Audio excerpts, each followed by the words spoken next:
Bà xin số có mà cản trên này YouTube គ្រូគុណឆ្នោតយួនបាទសាមញ្ញបាទសម្រាប់ពុកម៉ែបងប្អូនដែលគាត់ឃើញវីដេអូរបស់គ្រូគុណគាត់បានចូលជាសមាជិករបស់គ្រូគុណដោយឥតគិតថ្លៃ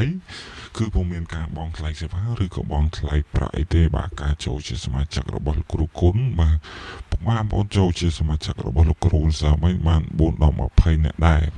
បាទគឺ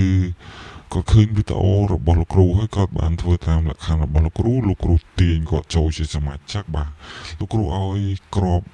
ប៉ុស A មកក្របលេខតូចនិងប៉ុស C លេខធំមកក្របនេះគឺថាយើងចូលប៉ុស A ចំបាទ54ចំក្តារប៉ុស A តែម្ដងបាទឲ្យមកគ្របចេញចំរងភ្លឹងបាទ54ហើយឲ្យប៉ុស C 325យើងឃើញថាយើងចុក325ចំទៀតបាទក្តារប៉ុស C គឺហែងខ្លាំងមែនទែនបងប្អូនគ្នាតោះពុកម៉ែបងប្អូនចង់ចូលជាសមាជិករបស់លោកគ្រូគ្រាន់តែធ្វើតាមលក្ខខណ្ឌរបស់លោកគ្រូទាំងអស់គ្នាលោកគ្រូមើលឃើញលោកគ្រូនឹងទាញចូលជាសមាជិករបស់លោកគ្រូដោយឥតគិតថ្លៃតែម្ដងគឺចូល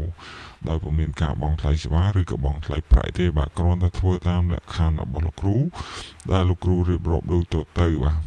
ទី1មើលវីដេអូរបស់លោកគ្រូតាំងដើមដល់ឲ្យចប់ទី2ចុច Subscribe រួចបើកនៅសារក្តឹងបាទហើយទី3បាទចុច like ទី4 comment 168ហេហេបាទពីលោកគ្រូមើលឃើញលោកគ្រូនឹងទាញពុកម៉ែបងប្អូនដល់គេចូលជាសមាជិករបស់លោកគ្រូដោយឥតគិតថ្លៃតែម្ដងគឺចូលដោយ free ដោយពុំមានការបង់ថ្លៃសេវាឬក៏បង់ថ្លៃប្រាក់ទេបាទគឺចូលដោយ free បាទគឺជារួមគឺឲ្យពុកម៉ែបងប្អូនចូល free តែម្ដងឲ្យធ្វើតាមលក្ខខណ្ឌរបស់គ្រូនឹងមើលវីដេអូរបស់គ្រូតាំងមកដល់ចប់ចុច Subscribe ចុចបើកសារក្តឹងបាទពេលលោកគ្រូមើលឃើញលោកគ្រូនឹងទាញចូលជាសមាជិកហើយ complete comment 168ហេងបាទតោះចង់ចូលជាសមាជិករបស់លោកគ្រូថ្ងៃទី30នេះអាចធ្វើតាមលក្ខខណ្ឌរបស់លោកគ្រូទាំងអស់គ្នាលោកគ្រូចែកជូននៅក្របចំនឹងទៀតដែរតោះវីដេអូហ្នឹងក៏មានតែប៉ុណ្ណឹងបាទអរគុណច្រើនជម្រាបលា